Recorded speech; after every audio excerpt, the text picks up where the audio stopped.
Welcome back, everybody. This is Sia Nejad. This is Fantasy Football Today DFS. And forget about that offseason series. You can go and listen to that stuff. I encourage you to listen to that stuff. It's going to be really important for your fantasy success coming up this year. But it all stops right now. No more offseason. It's the season now. And because the season's starting, we have the man, the guy, Mike McClure at Mike5754. You know him from Sportsline, but more importantly, you know him from Fantasy Football Today DFS. Mike, how's it going? Doing well, Sia. So great to be back on camera here with you, fired up for the NFL season to start. I cannot wait. Let's get to it, man. Yeah, I am, Mike. I'm so excited. Like, even when the Hall of Fame game was happening, I'm like, okay, even though it wasn't much of a game, I was looking at it like football is back, and we are so close. I mean, the countdown is, I think it's, what is it, 2 weeks from tomorrow, right, Mike? 2 weeks from tomorrow, we have live, meaningful football. The record counts. Every game counts. Every snap counts. I literally cannot wait for it. We feel this way every year when we Yeah. have a new season starting. A lot of us feel this way multiple times during the year when we look forward to that new sport. But for some reason, I don't know if it's just because of the way life has been for the last 2.5 years. It just feels a little bit different this year. I'm ready for it. Let's go. So, Mike, I think you're going to be a little upset. By the way, for everybody that doesn't, forgive me for bearing the lead. What we're going to talk about today is stock prices. We're going to talk about guys that where their stock is up, their stock is down. A lot of that is tied to week 2 preseason, but not necessarily. It's like some of it is just like looking at roster moves and competition battles in training camp, and we're just going to try to figure out, who was winning some of these battles and why that might impact us, whether it's week 1 in the DFS season or early in the DFS season. When it comes to daily fantasy, we want to be early on a lot of these guys. So we're just going to talk about some of the guys where their stock is going up, where their stock is going down. But Mike, I have a surprise for you, and it's kind of disrespectful because I went out, I got one of these. Hopefully you all are watching on YouTube. Everybody should be watching on YouTube. Do you mind if I break the ice, so to speak? Everyone who's listening, I have a Liquid Death in front of me. They're not a sponsor, but Mike is the Liquid Death King. This, of course, is canned water. I went out and got one many months ago, Mike. It's been resting in my refrigerator, and it's been waiting for this day. Can I open it on the air here? So you've never actually had one. You've been holding on to one, but you've never had one? That's correct. This is a first. Oh, wow. Yeah, absolutely. Go for it. All right, we're going to hear the crack. There it is, Mike. All right. I'm going to wait to sip it because I don't want to be that guy sipping something while everybody's hearing me. But Let's go ahead. Let's go ahead and sip it. okay. Because All I've right. got one here too. All right.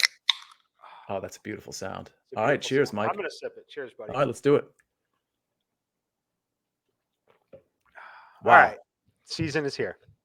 That is some delicious canned water. Okay. Let's start, Mike, with some running backs, okay? And I fully understand while you've had your eyes on football, you're doing so much for Sportsline. And that's, of course, the early edge, among other things. You're publishing the articles at Sportsline. And I know you're fully invested in MLB, among other things. But I know you've had some of your eyes on the running backs, the wide receivers, the tight ends, some of these guys that are hot news right now and hopefully will be hot news early in week 1. Let's just cover some of the running backs if you don't mind. And I want to start with Dameon Pierce, who, listen, it's a Houston Texans backfield it's not a super sexy backfield, right? But he also doesn't have a lot of competition. I'm curious, when you have guys in a situation like this where they're not like first round talent necessarily, and they're certainly not on a team that is, going to be scoring a lot, going to have a lot of red zone opportunities.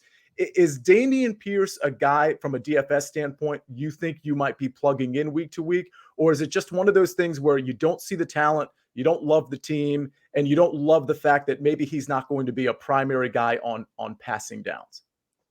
Yeah, you mentioned the primary guy on passing downs is really what we need to be concerned with him, especially considering the game script, right? We know for a fact that this Texans offense is likely to be neutral or in trailing game scripts most of the season, right? Especially in this opening round 1 game. I know we care mostly on a week to week basis. So, like, if we're talking week 1 at a $4,800 price tag, it's probably a very clear situation that I'm going to be avoiding just because I'm not projecting any sort of solid game script from him unless for some reason, by the time this starts that we can really project significant passing down work. So because of the team he plays on, not going to get super excited about it. I think you can get excited about it when they've got the Jaguars on the schedule, for example, games that we project to be a little bit more competitive. But in week one, I think that while we'll pay attention to it, I don't think that he's actually really on my radar at all. Yeah, and as we see here, Frank has this pulled up. He is 4,800 week one. And while that might sound like a discount, let's understand that in week one, there are so many discounts that really dwarf in terms of value. They really dwarf what we're seeing here with Dameon Pierce. So while yeah, I guess it's possible that he could really, run away with things week one, it's certainly not likely, certainly not against the Colts. And knowing that he's probably not the passing guy down early, yeah, I'm going to go ahead and agree with you there. Now, if you're in redrafts and you want to take Dameon Pierce, I've got no issue with it. But it's one of those things from a DFS standpoint. I'm not super intrigued. Here's another guy that I think is on the line of intrigue. And he's, for me, from a DFS standpoint, he's sort of falling on the wrong side of the line for me. And it's Brian Robinson. We know how much press he's getting, and it's for good reason. The Washington Commanders did invest some decent draft capital in him. But at the end of the day, he has a lot of people to contend with. Antonio Gibson, J.D. McKissick. McKissick is the passing downs guy. Now, Brian Robinson can catch. He's certainly not a volume guy, or at least he wasn't at Alabama. I'm curious where you stand. By the way, he's 4,500 at home against the Jacksonville Jaguars week one. Where do you stand on Brian Robinson in general? Yeah, so Robinson, I'm actually more interested in Robinson than Dameon Pierce. The $300 savings in week one is obviously a little nice. I'm very interested to see how this plays out. I think that what's going to happen here, though, the unfortunate reality is the volume's not going to necessarily be there week 1, 2, or 3. He might earn it, or it might kind of default to him through earning it and some sort of injury status, on the team. I fully expect him to have the workload to support this kind of price tag, but not until midseason. And at that point, the price point's probably going to have risen to the point where it's basically fair value. I don't mind taking a shot if you think that he's totally going to phase out JD McKissick, because personally, I think that that's kind of what happens at some point here. I think McKissick will always be involved if they're in obvious trailing situations. He's obviously going to be on the field in some of those obvious passing downs or hurry up type scenarios. Not necessarily projecting that early here in week one. So I like him. I think it's really going to be a timeshare with Gibson here. I think it's between those two.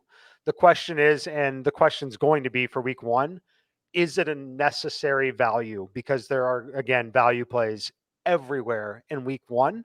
While I like him more than Dameon Pierce as far as getting to him, I can't quite get there just yet, but he certainly has the talent to be someone that's worthy of a roster spot should McKissick fall out of that rotation. And let me ask you about a guy that perhaps is a little bit more sexy than the first two guys, at least from a DFS week one, early in the DFS season standpoint. So we talked about Dameon Pierce, we talked about Brian Robinson, but I'm curious where you are on Saquon Barkley. So for the record, he's 6,100 at Tennessee week one. I don't think that's a game a lot of people are going to be touching. I think if you're going to be really contrarian and like a Millie Maker or something, it's a viable option to play something, we'll see about Treylon Burks. We might see him in the stock down column, but some sort of skinny stack that involves the Giants and the Tennessee Titans would potentially make sense. I think a lot of people wanted to play Kadarius Toney at 4,100 there, but he's sort of nursing an injury, trying to get back. Barkley looks like he's really primed. The news coming out of camp is really good. He obviously is a pass catcher, so he's sized up really great for DraftKings. How do we feel about Saquon Barkley? I do like Saquon in this spot. You look at this game and it's, a 6-point spread. It's one where general consensus is Tennessee should win this game pretty easily. I think this game is going to be sneaky competitive here, especially when Saquon is healthy. That's what we want. I want the game script where it's a tied game. I want just a slight negative game script. Saquon, I fully expect, I'm not expecting Christian McCaffrey type workload necessarily, but when he's healthy, if the Giants want to compete and try and win football games, they probably are going to need to give him close to that kind of workload if his body can handle it. I think they're going to test him early. So I do like this for him.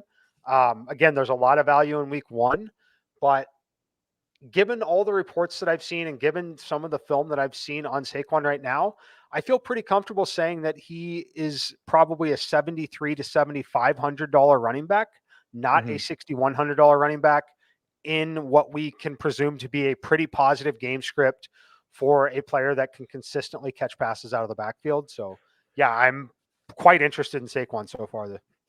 One thing I'm keeping an eye on too. Let's imagine a scenario where he doesn't play well against Tennessee, which keeps his price down going into week 2 and week 3. I feel like even if you don't like the matchup against Tennessee, you're almost hoping for an average or subpar game from Saquon to keep that price down because honestly, I think he could be an absolute beast. And if you can get him before the crowd sort of moves themselves over to him, then I think you're in really good shape. Absolutely. James Conner's another guy. So, all we hear about James Conner, Mike, is, okay, well, touchdown regression. And I think that's fine. I mean, first of all, I think, red zone efficiency, James Conner was great last year. Arizona was pretty good. They were pretty dynamic in the red zone. With all of that said, they don't have DeAndre Hopkins. They don't have Chase Edmonds. So even if you're in the touchdown regression camp, I think you can also be in the camp of they're going to be leaning on James Conner quite a bit. He had 15 rushing touchdowns last year, 3 receiving touchdowns. He caught 37 of 39 targets. But again, keep in mind, those targets seem low, but Chase Edmonds was on that team. He was 5th in fantasy points per game, and he did that on just 202 carries and 39 targets. I see the volume going up. Do I love him in redraft? No, not necessarily, but I think I like him early in the DFS season. What say you? Yeah, I love him early in the DFS season. You couldn't really ask for much better of a opening round matchup too. Home game against the Kansas City Chiefs should be pretty competitive, should get into a shootout in my opinion here. We talk about the touchdown regression. We all want to see the touchdown regression.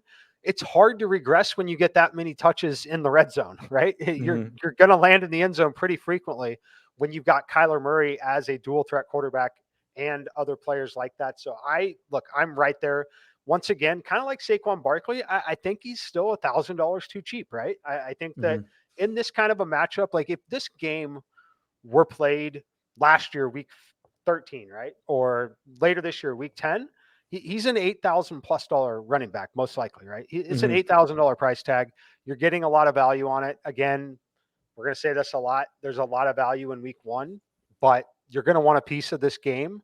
And on the Arizona side, I think that we could see a double-digit target game from James Conner if Kyler Murray's struggling down the field at all in this football game.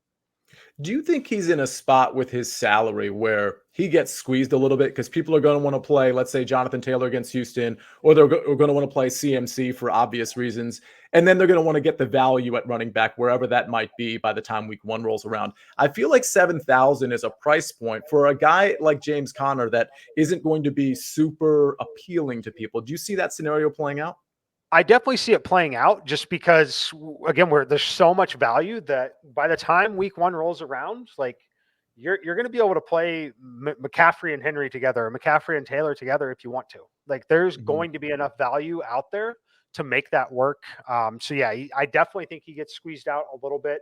Looking at some of the names around him, you've got Mixon at 7,100 there, and you've got a few running backs that are quite a bit cheaper. Saquon Barkley, frankly, being one of them. I definitely think that there will be people faced with the decision that, do I want to upgrade from Saquon to James Conner? Do I really need to, or can I use that $900 elsewhere? So I do think that he ends up getting squeezed out. Absolutely. Okay. Some guys that are maybe a little bit lower on the totem pole than guys like Saquon Barkley or James Conner. I wanted to ask you about Kenny Gainwell, and this is really a conversation about the Eagles' backfield. We know in preseason week 2, Boston Scott was the starter. He got the bulk of the carries. Kenny Gainwell came in. He seems to be solidified as the passing down back. Miles Sanders nursing a hamstring injury, obviously. He's 4,600 at Detroit week 1. Is this a guy to speculate on potentially, or is it just such a muddled backfield? I want you to assume for a second that Miles Sanders, let's just say he's not playing week 1. Is it enough value to play him at 4,600 week 1 with Boston Scott and Kenny Gainwell there? I think so, honestly. I like him in week 1 if Sanders is out, just because if Sanders is out, this is a road game for them against a drastically, in my opinion, it's a Lions team that's improving pretty significantly. I think we can project a pretty competitive football game there. That's what I want to see. But really, it's going to come down to the work in the passing game, right? We saw a few games from him where he had 5 to 8 targets. If I can project a minimum of 5 targets in the passing game for him, I'm pretty interested at that price point, and I'd be far more willing to take that chance than playing someone like Brian Robinson or Dameon Pierce in week 1. We can speculate about those other guys' roles as much as we want, but we know if Sanders is out, we have seen what a Kenny Gainwell game looks like, and $4,500, $4,600 getting 5 touches in the passing game, you could do a lot worse than that. I actually wanted to ask you about that Eagles-Lions game, which now has a total of 49. Now, I think a lot of people are going to be really attracted to the afternoon games for good reason. And that, of course, is the Chiefs-Cardinals, which has an over-under of 53, the Raiders-Chargers, 51.5. And then you've got the Packers-Vikings, which I think is interesting at 48. Do you think that Eagles game is going to be popular? And if so, do you have a way, I know it's early, but do you have a way that if you were going to play that game, how you'd want to play it? The obvious things that you can talk about there, you can play Jalen Hurts. He's still $6,800. We love talking about Jalen Hurts because he has such a high floor with the rushing upside. It does get relatively difficult to start handcuffing in that point. I think that what you're looking at is probably the scenario where I get like really overexposed to that game is the scenario where Miles Sanders sits. We get to play Hurts. I would handcuff him with Kenny Gainwell at that point. Just because the combination of those two salaries, betting on the scenario where they score 30 points in that game, in which case then I would start to run it back with a receiver on the other side. But right now, week 1 is so difficult because you can still, you obviously want to build correlated lineups. You want to have certain game stacks in there. But week 1 is also still one of those weeks where typically, you're building lineups also that have Christian McCaffrey in them, Jonathan Taylor in them, because there is so much value. So as far as at this point, am I like openly targeting and wanting to stack that game up? Not necessarily at this point. Let me ask you, since we're on the subject, I'm assuming you like your Chiefs and that Arizona game, but I also know that that's going to be probably the most popular game to stack. Certainly 1 or 1A to that Chargers Raiders game, but that's probably number 1. Is that the game? Again, I know it's early, and I know you don't make lineups till very late in the game, but is that a game that you're focused on, or are you so? Do you think it's definitely going to be such a popular game that you're going to pivot and maybe just take 1 or 2 pieces there, but you're not going to stack that game? Yeah, I see the more likely scenario is that I'm taking 1 or 2 pieces from quite a few of those games. Obviously I'll have lineups where I'll be stacking Mahomes and I'll stack Kyler Murray, things like that. But I think the most likely scenario, and like we're talking like an optimal lineup or like a cash game lineup, things like that. I think the most likely scenario there is you're talking 1 or 2 pieces more than a game stack. Gotcha. Yeah, I think that's the page I'm on too. Let's continue with a few more running backs before we get to receivers. Speaking of that Chiefs game, and speaking of a piece that I'm pretty interested in that Chiefs game, it's Clyde Edwards-Helaire. We know he's not getting great press. I mean, he's getting okay press, but really we're talking about Isaiah Pacheco. We're talking about obviously Juju Smith-Schuster, Patrick Mahomes, Travis Kelce, some of those guys, Sky Moore. I think CEH might be one of the pieces I want to take from this game. And what I'm doing in a bigger contest is hoping, obviously, that somehow they get it through the running game just as much, if not more, than the passing game. And at 5,400 at Arizona, whose run defense is certainly not intimidating, I think that makes sense as a play. So my question for you is twofold, Mike. Do you like that as a play, week 1 DFS? And the second question is, do you believe in Clyde Edwards-Helaire this year? So I'll start with the second part. Do I believe in him? I believe in him only because the team definitely seems to believe in him, right? He's obviously got a role. He's going to have the role. I'm very interested in week 1 just because I kind of like this price point.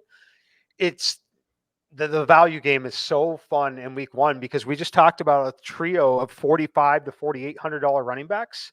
And while 45 to 48 versus 54, that makes a pretty big difference after about week 3 in the season. Like you're really wanting to save that money. In week 1, I don't necessarily have to do that because there are such great values on individual players across the board. I'm far more likely to want to pay this kind of price point on an offense that we can very confidently project them to score 30 points in a game, essentially, right? We've seen his role. We know what that role looks like. There's way less unknown in playing someone like Clyde Edwards-Helaire than playing that $4,600 running back that we're purely speculating on at that point. So I love him in week one. I love that when you look at that game log that we have pulled up, you're seeing two targets, one target. You're seeing 6 rushing attempts. The volume looks incredibly low for someone who's looking at some of the old box scores in this spot, not realizing it was a totally different team, totally different game scripts at that point. So I am in on CEH here. I think that he could have surprising usage in the passing game early in the season here as Kansas City starts to shake things out with the new receiving core, the lack of Tyreek Hill. I think that we could see some interesting sets here for CEH.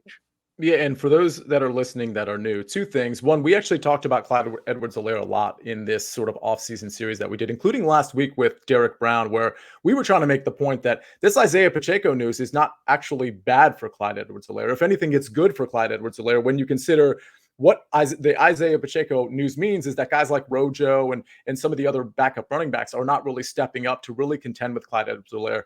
I just don't think a 7th round rookie running back that was picked 30th in the 7th round, actually. Listen, he looks pretty good. He's very fast. He's built well. But I think Clyde Edwards-Helaire has a significant edge here, and I don't think he's going to lose this job to Pacheco anytime soon. So I think Clyde Edwards-Helaire is in a really, really good spot.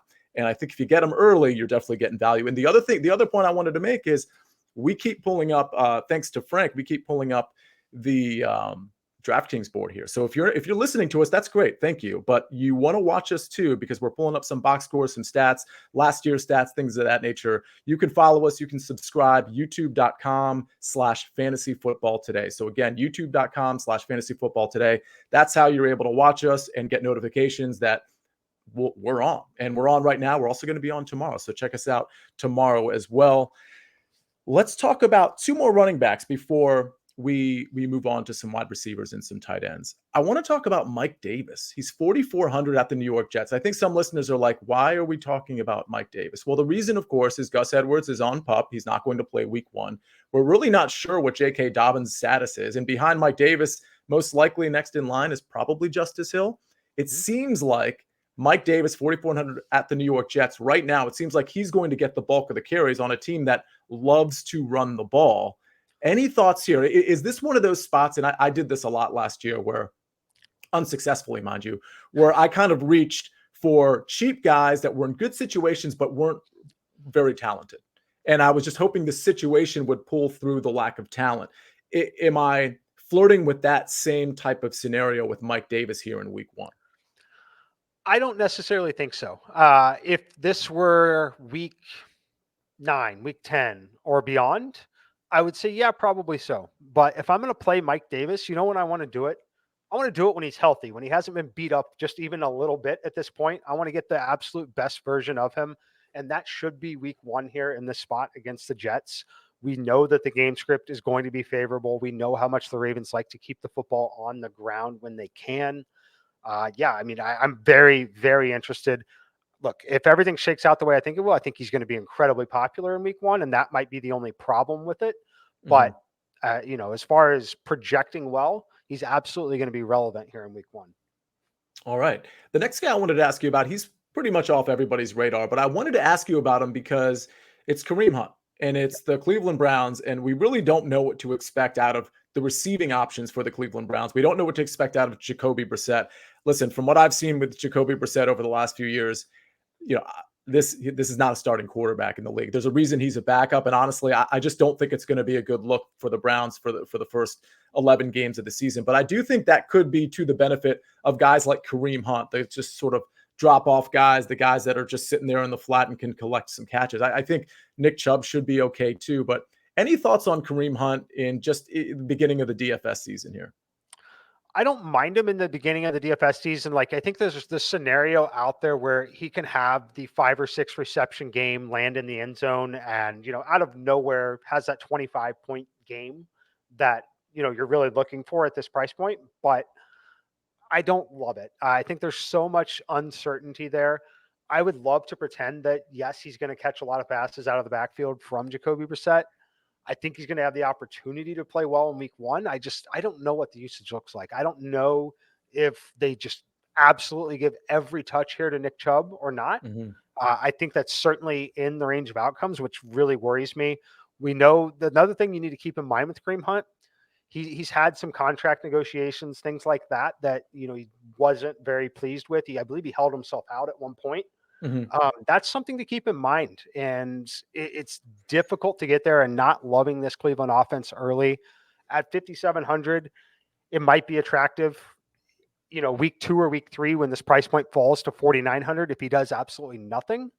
But I don't think I can get there in week 1.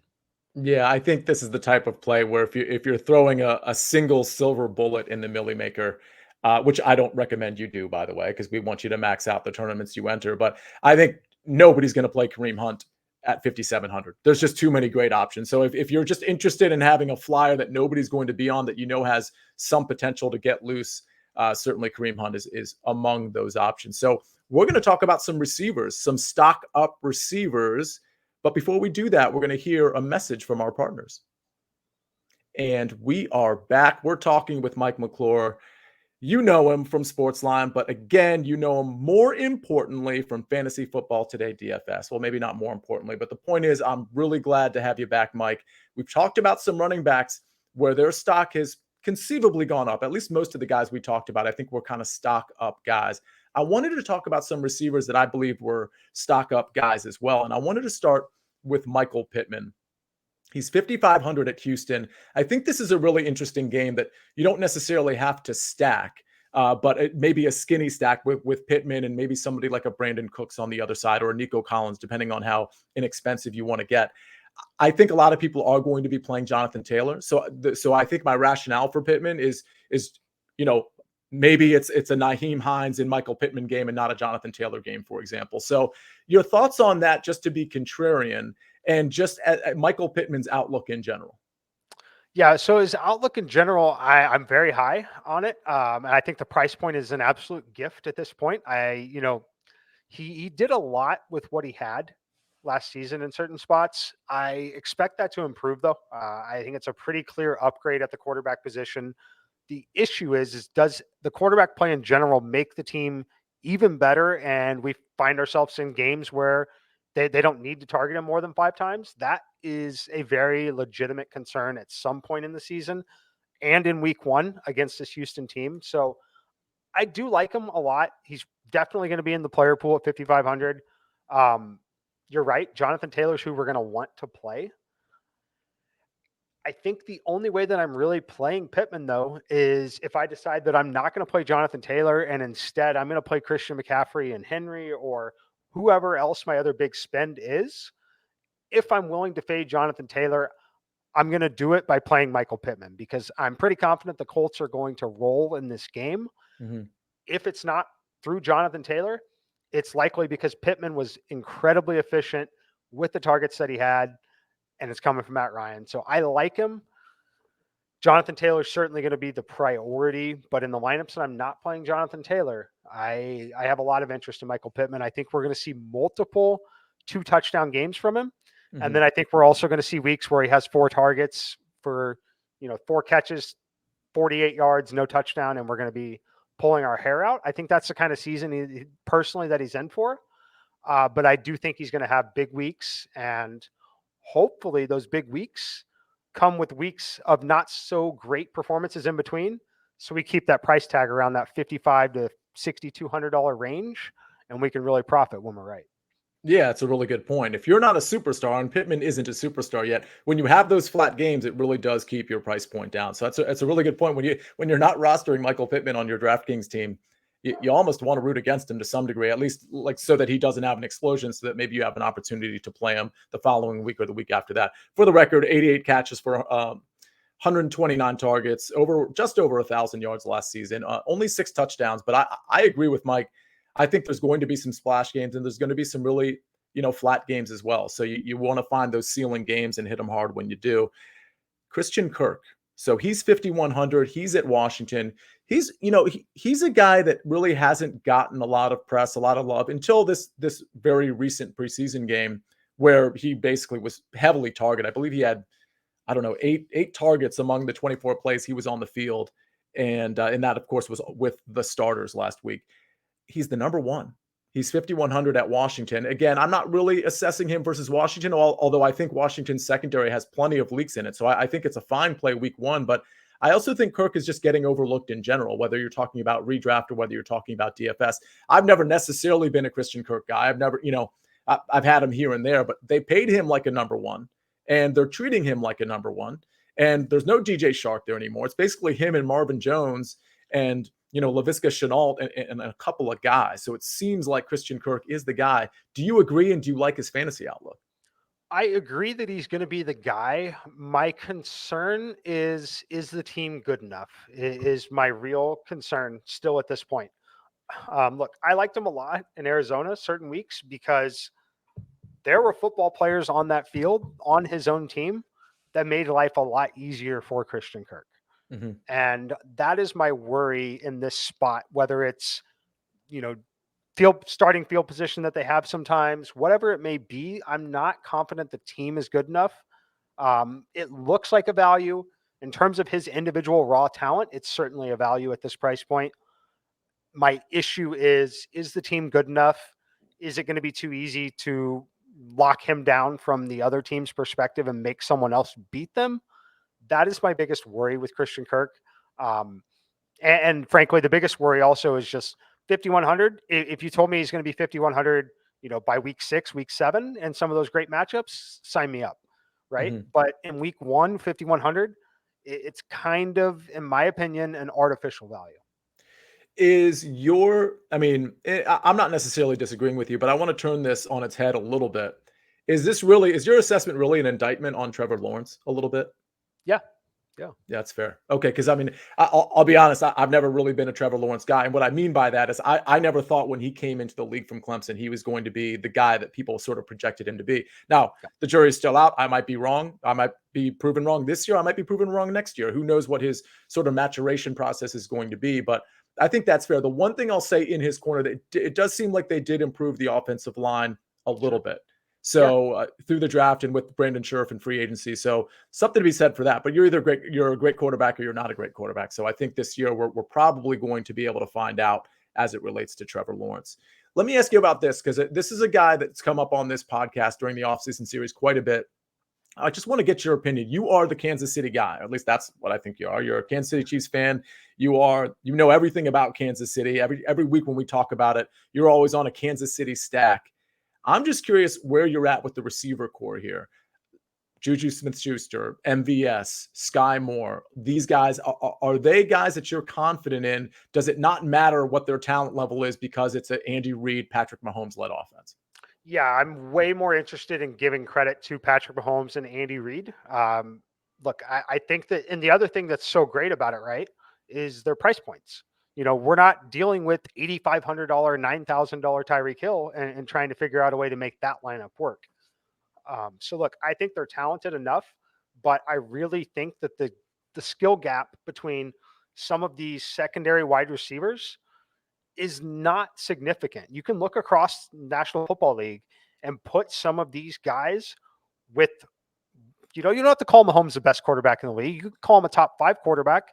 Mm-hmm. You put a lot of these wide receivers, when you just sort by price point, essentially, you put a lot of these wide receivers in that price range with Patrick Mahomes and that offense in that situation, they're going to find success most of the time, right? Mm-hmm. So I personally think that will happen again. I think, it's a great time to buy early on these guys. I don't envision the scenario where MVS is 4,700 and Juju is 5,200 and Sky Moore is 3,800. That and McCole Hardman 4,600, right? I don't envision the scenario where all 4 of those guys are like that. One of these guys is going to separate themselves on the list for Patrick Mahomes, right? I think it's pretty safe to say that that's going to happen. They're cheap enough. If you're someone who's playing lots of lineups early in the season, you can get it right. You'll have the opportunity to get it right. They're so cheap. The risk decreases significantly. Like, think about last year in certain situations. Sometimes you had to pick between Tyreek Hill and Travis Kelce, and one of them didn't have a good game, and your stack and your lineup is essentially dead, right? Mm-hmm. Even though Patrick Mahomes had such a great game. Now, not necessarily the case. If the wide receiver, because of the price point difference, Travis Kelce's still going to be where he is, but you're not spending so much at the wide receiver. You can play two of these guys for the same cost as Tyreek Hill certain weeks last season, right? So I'm far more interested in Kansas City early in the season, frankly, than I was last season, because I think the most likely scenario with this team is they may not be blowing teams out. They might even be in more competitive football games, which puts them in more obvious passing situations. That's what I want to see here. So I like Kansas City receivers early. As far as which one am I jumping on? Look, I think that Juju, he's got the name value, which makes a lot of sense, right? I'm going to play some Juju, but I'm going to avoid Juju a little bit. I'm not going to go all in on Juju every lineup. I'm going to take my chance on some of the other guys because, look, he's thrown to Mecole Hardman for several years now at this point. Mecole Hardman is someone that he's not Tyreek Hill, and I don't want to pretend that he's Tyreek Hill. He's still very dangerous every time he touches the football in space, right? I think he's the one who's going to have a big year for Kansas City at this point. Yeah, that's fair. That's interesting because, if I were to rank them in terms of who's going to have the big year, he certainly wouldn't be like number one or number two. But to your point, it's possible. And I know in one of our offseason series, I think it was Andrew Erickson that was on with us. He made the point, and you just made it too, Mike. He's the only one that's actually played with Patrick Mahomes. He's the only one that's actually caught passes from Patrick Mahomes out of these top four receivers. And there's probably some value in that. And you'd think they're going to get him in space one way or the other. So, I like that call. I can't wait for us to do like the real DFS breakdown, the one we usually do on Thursdays before week one, because I'm really curious where you're going to be in terms of some of your stacks in this Kansas City, Arizona game. Stephon Diggs, Gabe Davis, and Isaiah McKenzie. I wanted to bring them up because we know Stephon Diggs is going to be a monster in this offense. We're pretty sure Gabe Davis is going to be the wide receiver 2 here. And, he's flashed in the preseason. We saw him flash late last year. But then there's Isaiah McKenzie as well. I'm just curious where you stand. Obviously, Gabe Davis is always going to be a great play. Stephon Diggs is always going to be a great play. They're not on the main slate. I just want to bring them up.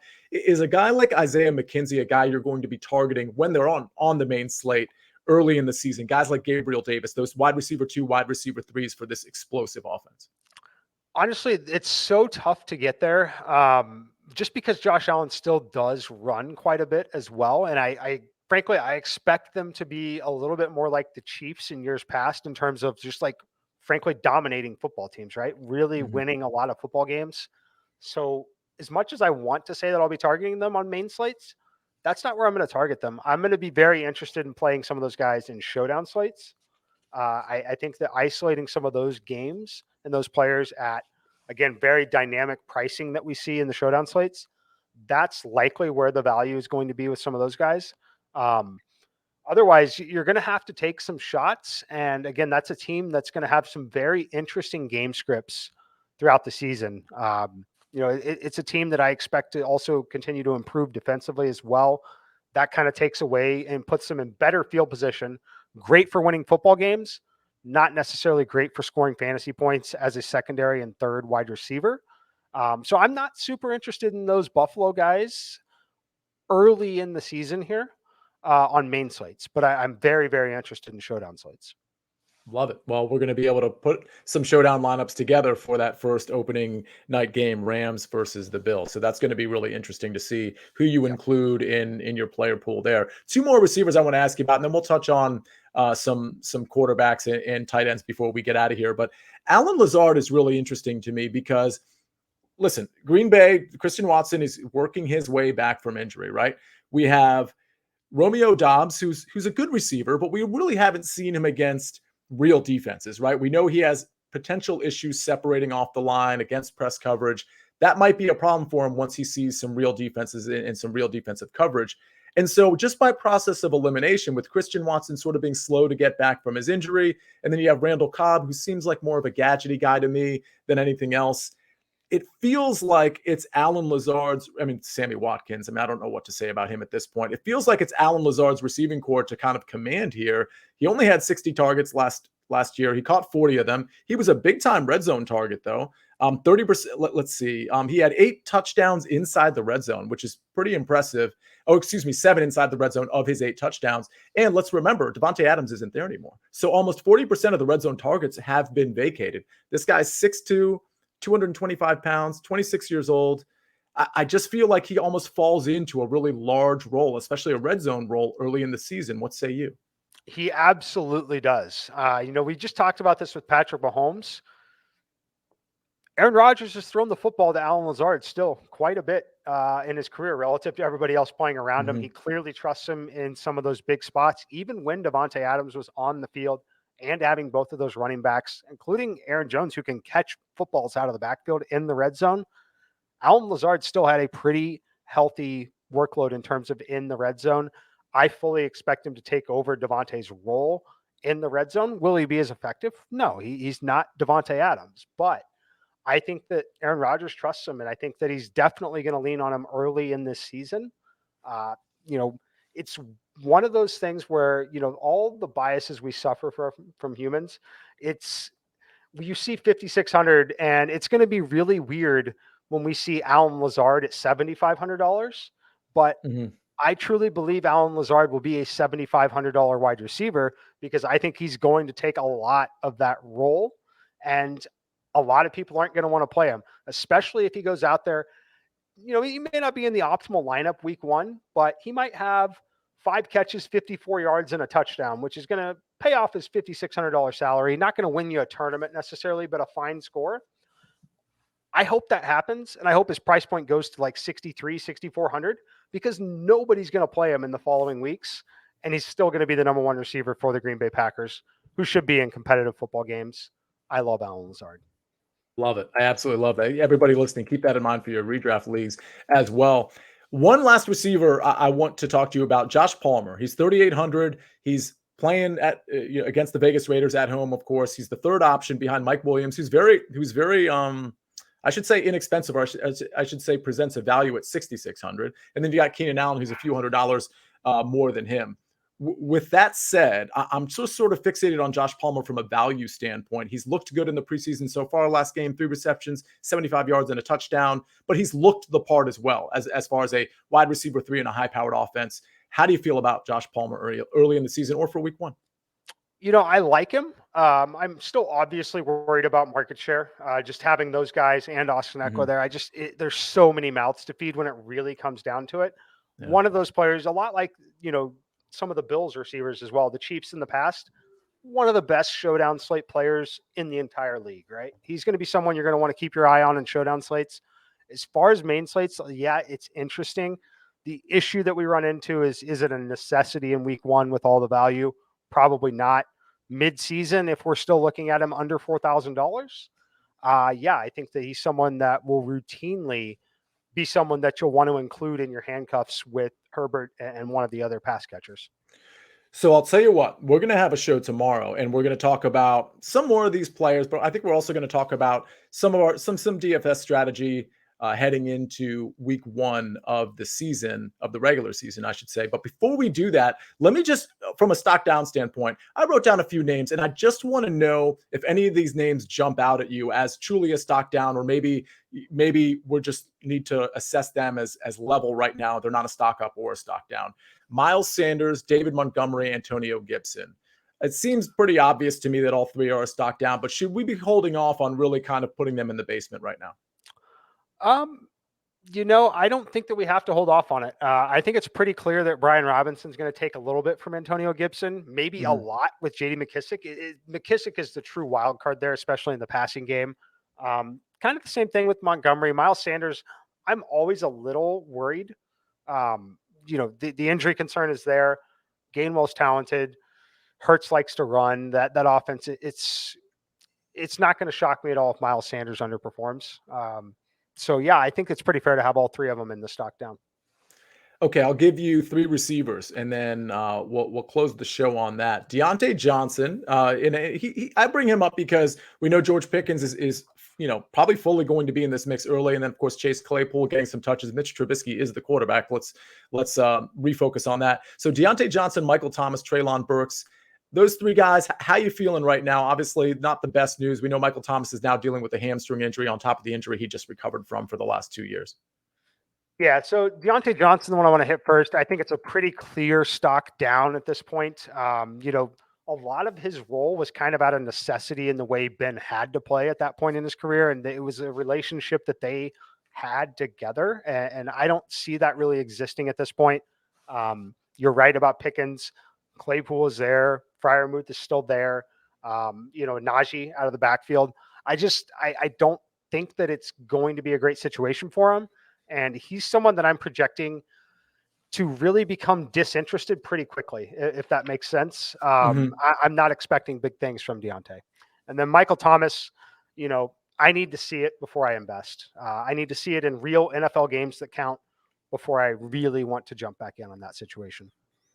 All right. Well, everybody, that's the stock prices. That's stock up, that's stock down. We're going to come at you tomorrow with some more stuff relating to week 1 of the NFL season, some strategy that we're going to talk about now that we have Mike McClure back in the fold. Mike, it is so good to be back with you this week. I can't wait to do a show again tomorrow. We're going to be coming at you with 2 shows per week from here on out. So, Mike, thanks so much for coming on with us and staying on with us for this whole year. This is amazing. It's NFL season. This is amazing. It's amazing. I can't wait. I'll see you tomorrow. That's good. All right. Fantasy Football Today, DFS. I'm Sia Nejad. That's Mike McClure. And we'll see you tomorrow.